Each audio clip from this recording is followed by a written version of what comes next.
कहानी की शुरुआत होती है एक रिसर्च के जरिए। ये बात पता चली है कि बहुत सारी एलियन स्पेसशिप्स जमीन की तरफ आ रहे हैं। इनमें से एक स्पेसशिप अर्थ पर लैंड करता है और जब आर्मी को इस बारे में पता चलता है तो वो कुछ खास लोगों की एक टीम बनाते हैं, जिस टीम का हेड एक काफी होशियार और समझदार इंसान था। उस स्पेसशिप को देखने के लिए निकलते हैं। इसके बाद ये सीन यहाँ से शिफ्ट होकर जाता है मूवी के मेन कैरेक्टर पर, जिसका नाम होता है जैक, जो कि असल में एक ड्राइवर होता है और वो एक गाड़ी चलाता है जहाँ दो अजीब से दिखने वाले लोगों को एक होटल में ड्रॉप करता है। इसके बाद वो एक लेडी को भी ड्रॉप करता है जो कि असल में एक साइंटिस्ट होती है और वो भी इस होटल में एक फंक्शन अटेंड करने के लिए आई थी, जहाँ वो जैक को भी इस फंक्शन में इनवाइट करती है, इनविटेशन कार्ड भी देती है। अब जैक वो ले तो लेता है लेकिन वो इस पर इतना ध्यान नहीं देता और इसके बाद हम दोबारा से इन्वेस्टिगेशन टीम को देखते हैं, जहाँ वो टीम उस जगह पर पहुंच जाती है, यानी जहाँ पर वो एलियन स्पेसशिप क्रैश हुआ था। असल में वो एलियन स्पेसशिप लैंड करते करते क्रैश हो गया था। अब यहाँ इन लोगों को कोई एलियन तो नहीं मिलता, लेकिन उनके फुटप्रिंट से ये बात पता चलती है कि दो एलियन हैं जो स्पेसशिप के जरिए इस अर्थ पर आए हैं, यानी कि हमारी दुनिया में। इसीलिए अब ये टीम लग जाती है उन दोनों एलियंस को ढूंढने में और ये लोग हर एक जगह पर अपनी सर्च शुरू कर देते हैं। जिसके बाद इन्हें गाड़ी जो कि असल में जैक की होती है उसमें दो अजीब तरह के लोग दिखते हैं, जिसके बाद ये लोग उसका पीछा करने लगते हैं। फिर अगली सुबह हम दोबारा से जैक को देखते हैं, जहाँ पर हम जैक के बारे में ये जान पाते हैं कि गाड़ी चलाने से पहले जैक असल में एक गैंग का हिस्सा था, जहाँ पर उसका पूरा गैंग मिलकर काफी बुरे बुरे काम करते थे, यानी कि चोरी, मर्डर और भी इस तरह के बहुत सारे काम। लेकिन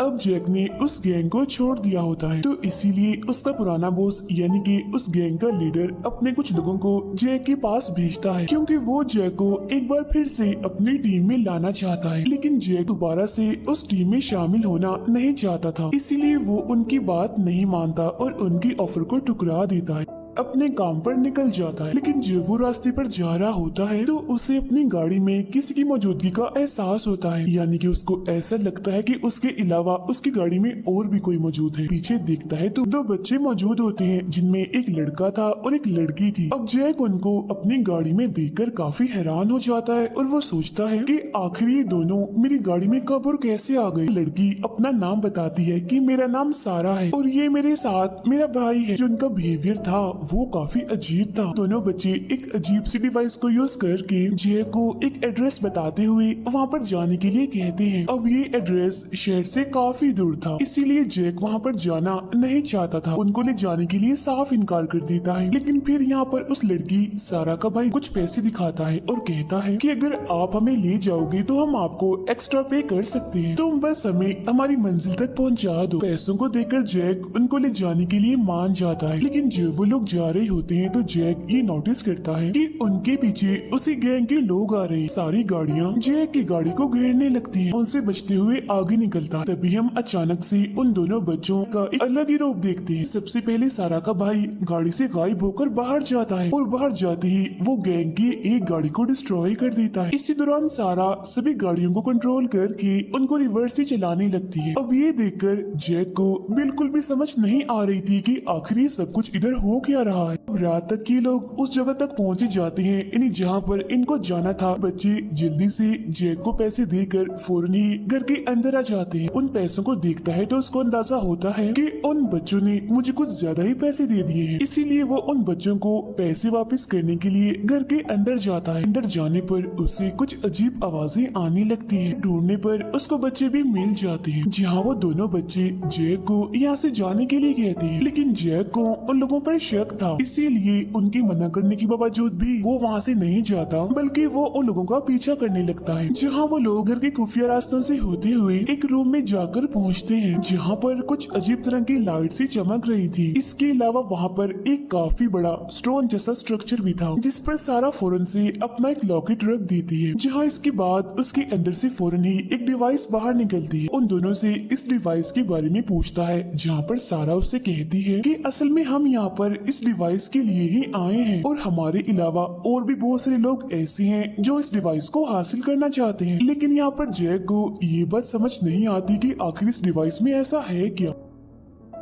अचानक से वहाँ पर एक आदमी आ जाता है जो कि असल में इसी डिवाइस की वजह से यहाँ पर आया था, और अब वो तीनों इस आदमी को यहाँ पर देखकर यहाँ से भागने लगते हैं, जहाँ वो आदमी भी उनको देख लेता है और उन पर हमला कर देता है। और इस अटैक की वजह से सारा का भाई जख्मी हो जाता है, लेकिन यहाँ पर जैक उसकी मदद करता है और वो उन दोनों बच्चों को गाड़ी में ले जाता है। उनके जाने के बाद वो पूरा घर डिस्ट्रॉय हो जाता है। रास्ते में जैक उन लोगों से इस सब के बारे में पूछता है। जब सारा उसे कुछ बताने लगती है तो तब उसका भाई उसको जैक को कुछ भी बताने से मना कर देता है, क्योंकि अभी उसको जैक पर पूरी तरह से भरोसा नहीं था। तंग आकर वो उनसे काफी गुस्से में बात करता है, लेकिन इससे पहले कि जैक उनसे और कुछ पूछ पाता, वही किलर अपनी स्पेसशिप लेकर उनके पीछे आ जाता है। लेकिन जैक उसे बड़ी ही चालाकी से चकमा दे देता है, जहां वो रेलवे ट्रैक के पास आकर गाड़ी चलाने लगता है, लेकिन वो किलर वहां पर भी पहुंच जाता है। तो इसीलिए अब वो लोग एक ऐसी टनल में आ जाते हैं जहाँ से ट्रेन गुजरती है, और तभी वहाँ पर एक ट्रेन आती है जिससे उस किलर का एक्सीडेंट हो जाता है और वो क्रैश हो जाता है। जिसके बाद जैक उन बच्चों को लेकर बाहर आ जाता है, जहाँ वो उनसे दोबारा सच्चाई पूछता है और सब कुछ सच बताने को कहता है। वो बच्चे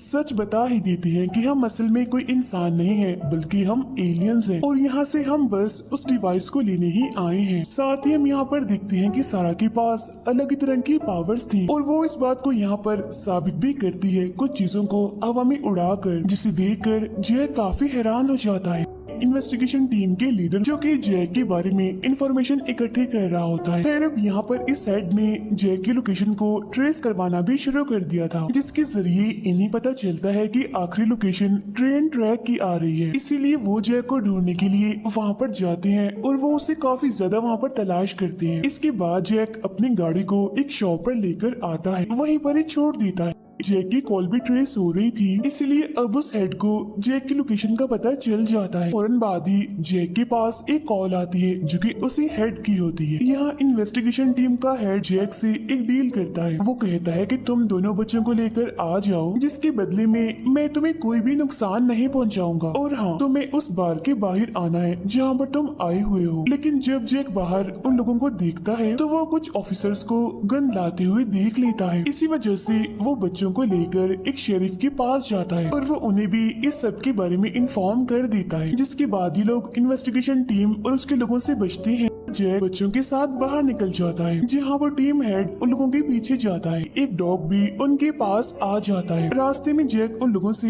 आगे का प्लान पूछता है। तब ये सुनकर सारा का भाई कहता है कि हमें अपने प्लेनेट तक पहुँचने के लिए अपने स्पेसशिप का यूज करना होगा, जिसके लिए हमें दोबारा से इन्वेस्टिगेशन टीम के पास जाना होगा, यानी कि उसी हेड की टीम के पास। लेकिन जैक उनके पास जाने के लिए मना कर देता है, क्योंकि टीम का हेड उनके लिए खतरनाक भी साबित हो सकता है। इसीलिए अब जैक साइंटिस्ट के पास ले जाने का सोचता है, यानी वही साइंटिस्ट जिसको मूवी के स्टार्ट में जैक ने एक होटल पर ड्रॉप किया था, पास लेकर जाता है और वो उसे भी इन बच्चों के बारे में सब कुछ सच सच बताता है। जहाँ पहले तो वो साइंटिस्ट उसकी बातों को यकीन नहीं करती, लेकिन जब बाद में वो दोनों बच्चे उसे अपनी पावर्स दिखाते हैं तो वो भी मान जाती है। अब यहाँ पर सारा उन लोगों को बताती है कि असल में हमारे प्लेनेट पर लाइफ बिल्कुल ही खत्म होती जा रही थी और एनवायरनमेंट खराब होने की वजह से वहाँ पर रहना काफी मुश्किल था। जिसके बाद हमारे पेरेंट्स ने रिसर्च करना शुरू कर दी और उनको पता चला कि अर्थ उनके लिए लाइफ बचाने का एक काफी अच्छा जरिया है। हमारे पेरेंट्स ने मजीद रिसर्च करना शुरू कर दी, जिसकी वजह से बाद में हमारे पेरेंट्स को उस मेथड के बारे में पता चल गया कि किस तरह से वो अर्थ के जरिए अपने प्लेनेट को बचा सकते हैं। इस बारे में हमारे पेरेंट्स ने गवर्नमेंट को भी इन्फॉर्म किया था, लेकिन आर्मी ने हमारे पेरेंट्स को अरेस्ट कर लिया। इसीलिए हम दोनों इस प्लेनेट पर यानी कि अर्थ पर इसीलिए आए ताकि हम आर्मी को अपनी और अपने पेरेंट्स की रिसर्चेस को भी दिखा सके, जिसके जरिए बाद में दोनों ही प्लेनेट्स बच सके। लेकिन हाँ, ऐसा सब कुछ करने में एक मुश्किल है। असल में इन्वेस्टिगेशन टीम का जो हेड है वो हमें ऐसा करने से रोकना चाहता है, तो इसीलिए वो साइंटिस्ट उन लोगों को अपने साथी की वैन में लेकर जाती है ताकि वो लोग अपनी शिप को ढूंढ सके। तब यहाँ उस साइंटिस्ट का साथी उनको बताता है कि आपकी शिप तो एक माउंटेन पर ही पाई जा सकती है और उन माउंटेन्स का नाम है विच माउंटेन्स। और हाँ, आप लोगों के लिए एक जरूरी बात ये भी है कि आपको किसी पर भी भरोसा नहीं करना चाहिए। यहाँ वो साइंटिस्ट जैक को कहती है कि मेरा वेट करो, मैं अपना सामान पैक करने के लिए जा रही हूँ, जिसके बाद हम सब लोग एक साथ में ही जाएंगे। अब यहाँ पर जैक उस साइंटिस्ट को ही जाता हुआ देख रहा होता है, जहाँ वो बच्चे भी बताए बगैर ही अपनी बताई हुई लोकेशन पर निकल जाते जाते हैं और जब जैक पीछे मुड़कर देखता है तो वो बच्चे वहाँ पर नहीं होते। इसी वजह से वो उनको ढूंढने लगता है। जब जैक को बच्चे मिल जाते हैं तो तभी अचानक से उनके सामने वही किलर आ जाता है जो कि इनके पीछे पड़ा हुआ था। अब इसको भी गिरा कर वो लोग यहाँ से भाग जाते हैं, लेकिन जब ये लोग भाग रहे होते हैं तो हेड की टीम इनको घेर लेती है। तब ये देखकर यहाँ पर सारा अपनी पावर्स का यूज करती है, जिसकी वजह से वो सारे लोग जो कि यहाँ पर गेम्स खेल रहे थे वो सभी अपनी अपनी गेम्स में जीत जाते हैं, जिसकी वजह से सभी लोग काफी खुश हो जाते हैं और वहाँ पर हंगामा हो जाता है। इस वजह से तब इस बात का फायदा उठाकर जैक उन बच्चों को और उस साइंटिस्ट को लेकर वहाँ से भाग जाता है। तब ये देखकर उस हेड की टीम भी उनके पीछे जाती है, जिसके बाद उन लोगों को चारों तरफ से घेर लिया जाता है। लेकिन जब वो टीम गाड़ी को पकड़कर उसके अंदर देखती है तो उस गाड़ी में वो लोग तो नहीं होते, बल्कि उस गाड़ी में साइंटिस्ट का वही साथी और उसका बेटा बैठा होता है। जबकि जैक, बच्चे और वो साइंटिस्ट विच माउंटेन्स पर जा रहे होते हैं, जहाँ थोड़ी देर के बाद वो माउंटेन की बेस पर पहुँच जाते हैं, जहाँ बच्चों को ट्रैंकुलाइजर मारकर बेहोश कर दिया जाता है। हेड के लोग पकड़ लेते हैं और वो उन दोनों को सरेंडर करने के लिए कहते हैं, जिस पर वो मान तो जाते हैं। लेकिन जब वो लोग सोल्जर्स के साथ गाड़ी में बैठे होते हैं तो तब वो गाड़ी में ही सोल्जर्स पर हमला कर देते हैं और भागकर दोबारा से माउंटेन बेस पर आ जाते हैं। उधर इन सबसे अनजान वो हेड बच्चों को अपनी लैब में चेक करवा रहा होता है ताकि वो उनकी पावर्स को हासिल करने का तरीका सीख सके। लेकिन यहाँ पर जैक उन सभी को डिस्ट्रैक्ट करते हुए बच्चों वाले रूम में आ जाता है, जिसके बाद वो सीधा जाते हैं कंट्रोल रूम में और वहाँ जाकर वो डॉक्टर्स को मारकर बेहोश कर देते हैं। वो बच्चों को होश में लाते हैं और ऐसा करने के बाद वो लोग स्पेसशिप को ढूंढने के लिए निकल जाते हैं। फिर अब यहाँ पर वो साइंटिस्ट अक्लमंदी का मुजाहिरा करते हुए वहाँ पर मौजूद सभी लोगों को भेज देती है, ये कहते हुए कि तुम्हें यहाँ से तुम्हारे हेड ने जाने के लिए कहा है, ये उसका ऑर्डर है। जिसके बाद उन लोगों को शिप मिल जाती है और वो उसे ऑन करने की कोशिश करते हैं और जैसे ही स्पेसशिप ऑन होती है ये उसके अंदर चले जाते हैं। इन्वेस्टिगेशन टीम वहाँ पर पहुँच जाती है जो कि जैक को और उस साइंटिस्ट को शूट कर रहे होते हैं, लेकिन यहाँ पर बच्चे अपनी पावर्स का इस्तेमाल करके उनको बचा लेते हैं। तब इतने ही देर में वहाँ पर वो किलर आ जाता है, जिसे देखकर सभी लोग डिस्ट्रैक्ट हो जाते हैं और इसी चीज का फायदा उठाते हुए वो साइंटिस्ट और बच्चे शिप के अंदर चले जाते हैं। फिर वो बच्चे उस किलर को शिप से हिट करके उस टनल से बाहर आ जाते हैं, जिसके बाद वो सारे दरवाजे बंद कर देते हैं। अभी वो लोग खुश हो ही रहे होते हैं कि तभी अचानक से उन्हें अपने शिप में वही किलर नजर आता है। इसीलिए अब जैक उससे लड़ने के लिए आगे जाता है, जहाँ पर जैक उसका मास्क उतार देता है और हम देखते हैं कि ये कोई इंसान नहीं बल्कि ये तो एक अजीब सा क्रिएचर है, जिससे डरकर जैक उसको स्पेसशिप से नीचे फेंक देता है। उनका ये मसला तो यहीं पर ही हल हो जाता है। इसके बाद बच्चे जैक को और उस साइंटिस्ट को जमीन पर ही छोड़ते हैं और उनको अच्छे से गुड बाय करते हैं। उनकी स्पेसशिप जाते ही ये मूवी यहीं पर एंड हो जाती है।